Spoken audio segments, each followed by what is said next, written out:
Welcome to Kinetica's Talking with Titans video series. My name is Rebecca Fitzgerald and I'm the Senior Brand Manager for Kinetica. The concept behind Talking with Titans is to lean on some of the amazing experts within our own team and further afield for insights and advice to share with our Kinetica community. For today, we wanted to focus on our expert panel's journey. I'll pass you over to my colleague Mark to introduce today's panel. Thanks, Rebecca. I'm Mark Bennett and I'm the Sponsorship Executive for Kinetica Sports. Today we have Paul Talty, Swim Ireland's Associate Head of Performance Services, and Gavin Rackard, Connacht Rugby's Lead Performance Nutritionist. We're also lucky enough to have our partner Daniel Davey and Sean Prunty from Team Kinetica to host today's session. This episode of Talking with Titans gives a great insight into the world of strength and conditioning and performance nutrition. We think it's ideal for anyone looking to start a career in this space or for anyone that is already working in either disciplines to get a different perspective from fellow experts. Thank you and enjoy. I am really curious to learn. We might start with you, Paul, about your journey. I suppose your influences, even from a personal point of view, what has led you down the route that you have gone in S&C and in nutrition and even in swimming. Very curious. It's not something, I'll be honest with you, I know an awful lot about. Growing up, my main sports were initially Gaelic football. For me, ending up in swimming then was actually completely by accident. It wasn't in any way my intention. I actually initially, when I graduated, I tried my hand at working as a personal trainer and kind of wanting to go down that line of almost exercise for medicine type of thing. And I went out as on my own as a personal trainer, set up in Belfast randomly enough in 2010. And I quickly realized that it just wasn't for me. And I didn't really, the biggest thing I disliked about it was having to sell myself. So I could start the conversation with potential clients, but I couldn't close the deal. I decided then that I'd kind of try and pursue some strength and conditioning qualifications, and I started down the UKCA route. And I remember very distinctly the level 1 workshop for the UK Strength and Conditioning Association, and I did it in the University of Ulster Jordanstown over a weekend in May 2012. And the tutor on it was a guy called Gil Stevenson. He's a Scottish S&C coach. The guy was in his early 60s, right? And he was as strong as a bull, and just the passion and the pleasure that he got from talking about training and from training athletes, it really lit a fire under me. And I was just like, yes, this is what I need to do. Like, I need to go for it here. And I ended up I took a bit of a jump, and I took on a part-time unpaid internship over in England, over at Coventry University. But I'm so glad that I took that, because I arrived over on day one, and the guys that I worked with were like, we really liked you on the day of the interview, and we've actually got one of our part-time paid guys has left, so we'd like you to take his role. You know what I mean? So and it just snowballed from there. It was just the right place, right time, and I ended up working in the Sports Institute, and through that I was there for 5 years working with a whole load of different sports. And then in 2017 there was an opportunity to take on the swimming program, and I took it with both hands. And like I said, there definitely isn't a straight line between me being a swimmer as a teenager and working with swimming now. Is completely accidental, to be honest. I've sort of only started out on a journey in terms of performance nutrition, and I've a huge interest in it. My journey, I suppose, began when I was over in England, and was constantly seemed to be injured. I couldn't adapt to the training, the volume of training, the body kept breaking down. So I spent more time on a treatment table than I actually did out on a pitch. And that was just down to the volume of training that we were doing. We were going from, the body wasn't prepared, going from the Irish setup to the UK. For me, it was sort of learning from the physios, but also the nutritionists that were over there within Middlesbrough Football Club at the time.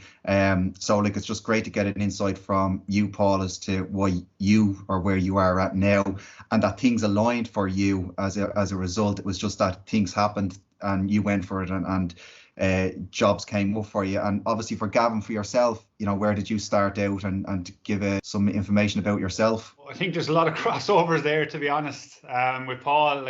But I was studying for 4 years in WIT doing exercise and health studies, and I suppose similar to sports science, I was just interested in sport, no real interest in kind of sitting inside for a type of job. And it was more like, okay, what can I do that's interactive, that's relevant to me? And that I can enjoy. So yes, exercise and health studies, but definitely in third and fourth years, I guess one of our lecturers, Lauren O'Doyle, was our nutrition lecturer, and I guess that was the first exposure I had from a lecturer that spoke passionately about nutrition. And in fairness, when I finished, I did know I wanted to do a master's, but I had to take a year out to save money for it. So much like Paul, I suppose I did a bit of personal training here in Wexford, and I would have worked as a fitness instructor as well. And I guess a lot of those jobs will give a base for communicating with people, advising people, be it exercise prescription or dietary prescription.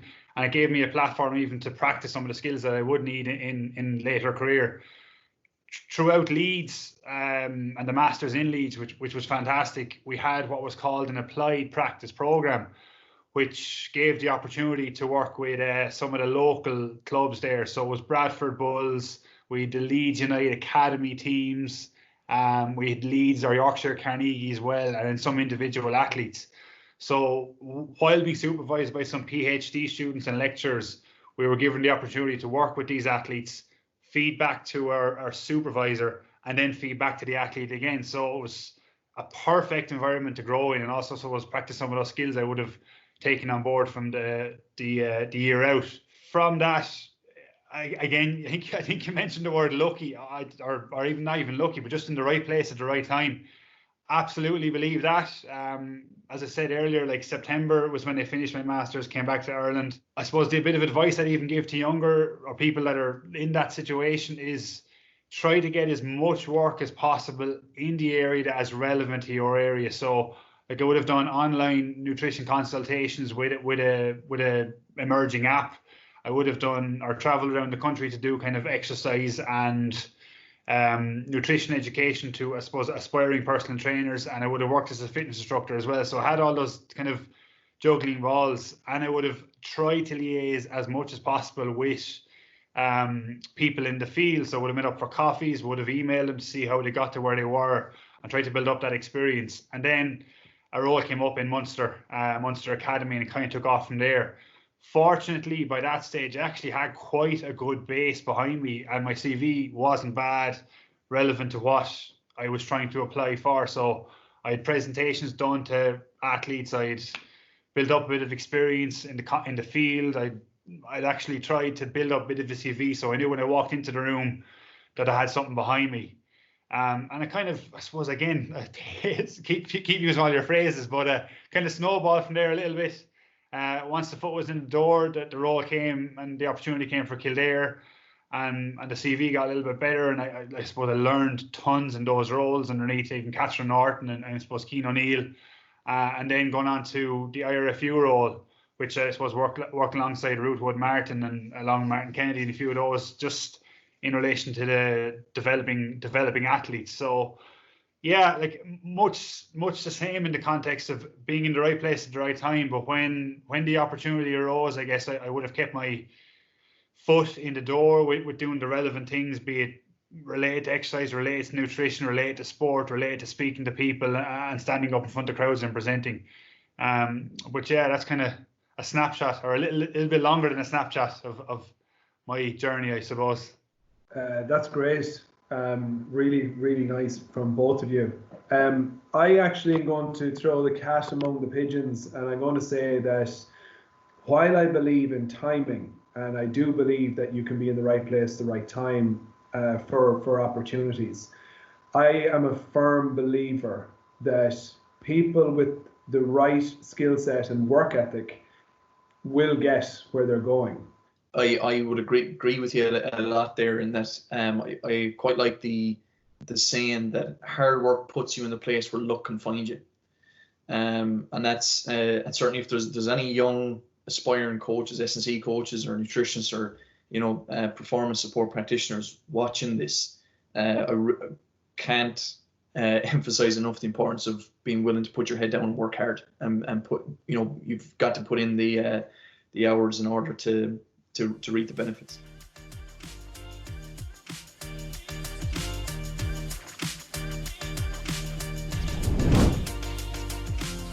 inspiration can come, I think, from kind of a couple of different areas. And I suppose from a professional perspective, there was obviously that guy that I mentioned before, Gil Stevenson. Gil is not somebody that I can say that I know or anything like that, but there was something about him that weekend in particular. And anytime I bumped into him since, that for a guy of his age, like I said, he was in his 60s that time, so he can't be far off 70 now. And he was so passionate about what he was doing that just really excited me.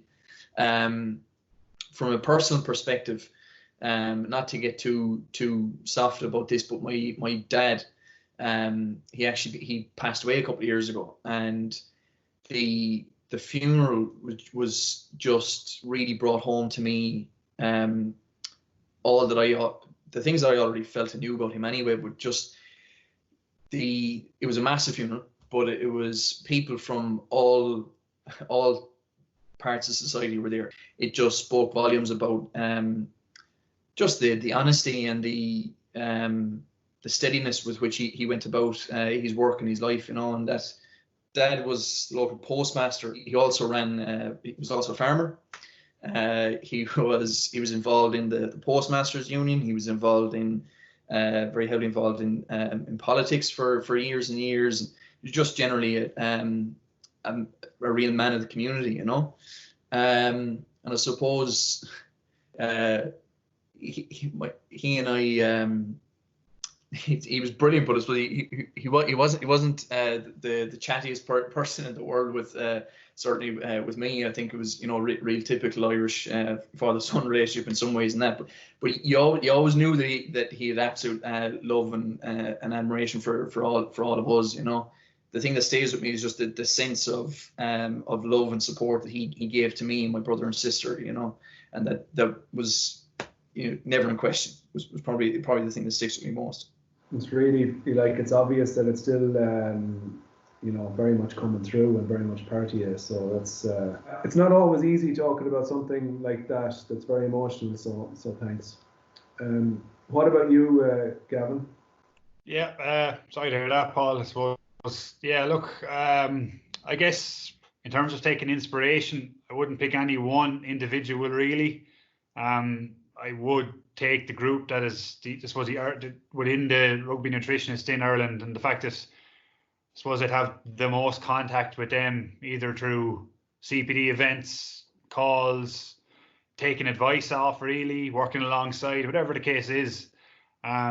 And whatever that interaction is, I'll always take away something, even though we're doing, in effect, in a title, we're doing the exact same job.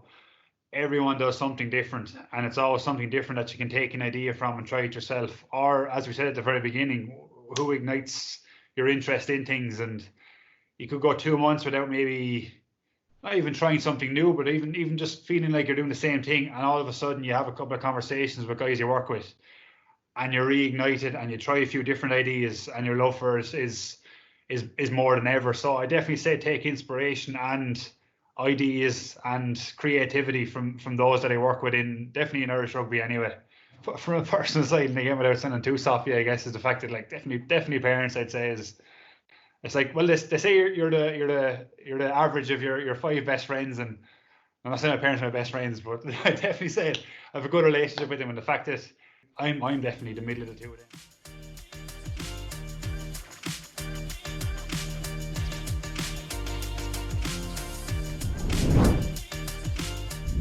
Draw the line between S&C coaching and nutrition within your respective fields?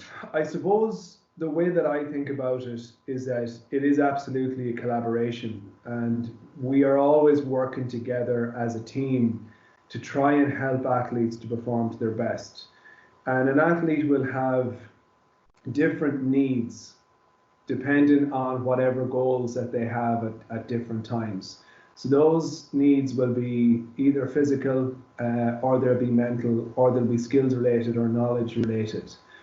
And there's no question or doubt about it. When it comes to sports science, a team will be able to provide a certain amount of information, knowledge and guidance on all of them. But when you're working in high performance, you need somebody to be, from my perspective, you need somebody to lead that space very specifically when you're talking about nutrition. And setting goals and keeping an athlete accountable to the goals that they want to achieve? I suppose communication, be it communication between nutritionist and S&C coach, communication between nutritionist, S&C coach and the wider team. And the second thing you touched on was alignment, and that's alignment between the staff and the player, and between the messaging that I'm giving the player as nutritionist and the S&C coach is giving the player.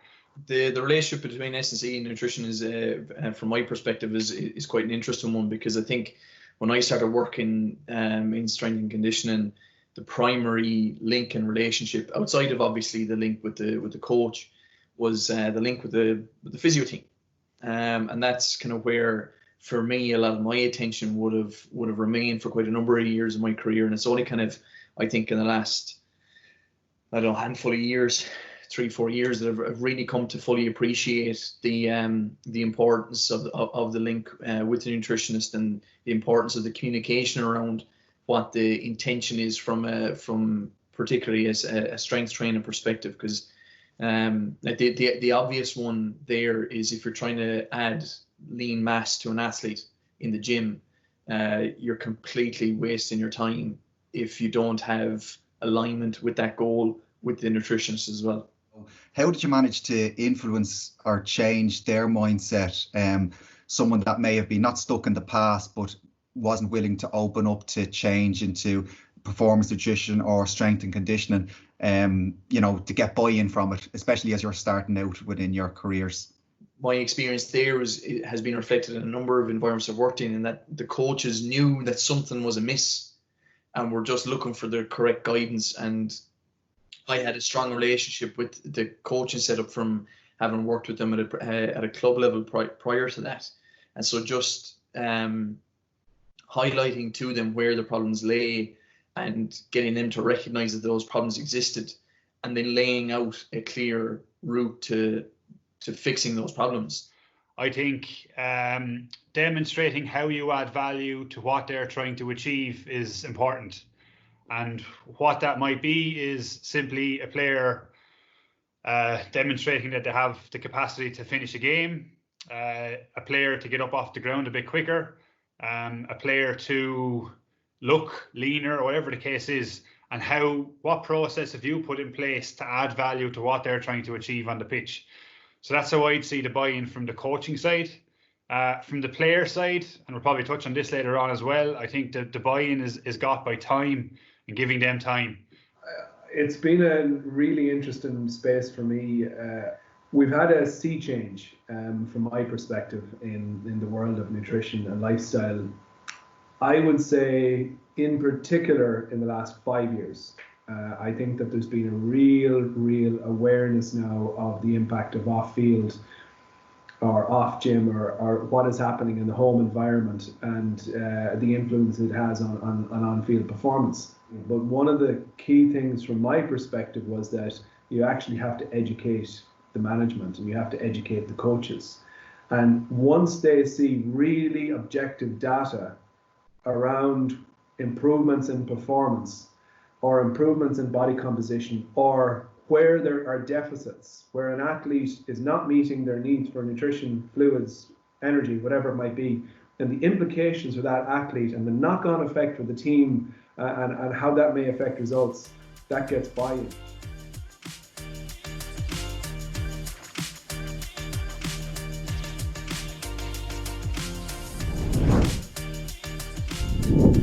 We might move on to you guys more specifically. Paul, best mistake you've made? I think probably the best mistake I made was going into trying to pursue a career as a personal trainer, where you're essentially a sole trader, right? In a gym environment, in a city that I didn't know, Belfast, in a gym environment that, in hindsight, didn't really suit me. And like that whole thing just bombed completely. But sorry, before I said, but within that, I pursued it at the wrong time without the proper level of preparation. So like I went into that thinking, I'll be grand, sure. Look at all the information that I can give to people. They'll be queuing up to come and work with me without any clue whatsoever as to how to close a sale, without any understanding of the mechanics of how to keep a business afloat, etc., etc., etc. Not recognizing that what I was doing was setting up business, you know. But it was the best mistake I made, I think, because it ultimately set me on the path to pursue working in sport and pursue sports performance, and has led me to where I am now. I don't know, I guess from the side of making a mistake, could well have been just moving to Dublin, I guess, when I left my undergraduate degree or my master's degree, and just said, okay, if I move up here, I'll almost figure it out. I'll try get all these different jobs and figure it out, and keep it relevant to what I eventually want to do, is obviously work in nutrition. So in hindsight, it obviously wasn't a mistake, but definitely at the time, you're like obviously watching the pennies each week and trying to pay rent. So, but in terms of making mistakes, I couldn't agree with you more, Daniel. Like, every single day of the week, trying a different thing with an athlete, trying a different way of coaching, trying a different way of teaching, trying a different way of cooking demonstrations, constantly making mistakes. The thoughts of doing a cooking demonstration to players, well, now even still, but definitely back then, was terrifying. But like, you just have to do it, and then you realize, well, look at their learning too. And so there's a lot of mistakes made in that scenario in particular, be it educational workshops. I could name but tens of dozens. But yeah, definitely I'd say the first one is probably the most obvious one.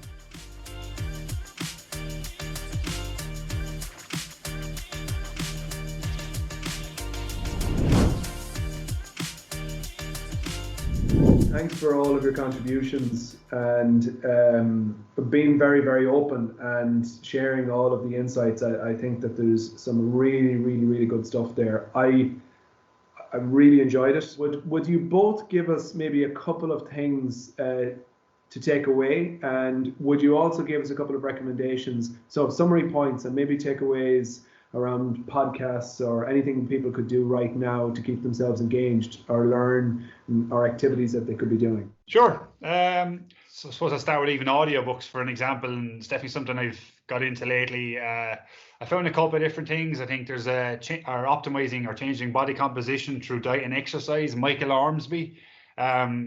It's really not fact-based, but really clear on the recommendations that it has.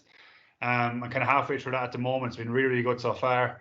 Atomic Habits by James Clear is another audio book, and the same idea, like around cue, routine, reward, and just a simple concept that you can apply into everything you do. So be it work, be it your sporting career, exercise, or diet, whatever the case is.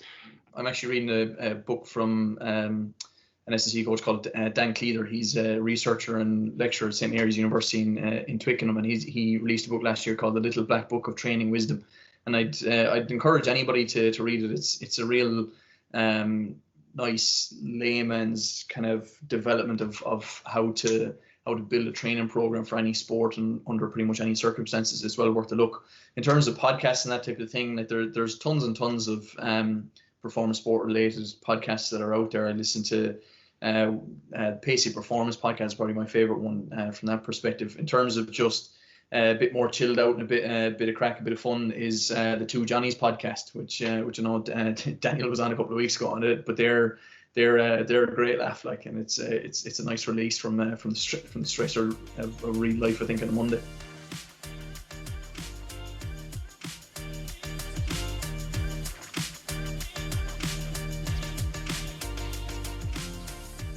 Thanks a million, lads. Brilliant stuff there. Really good job.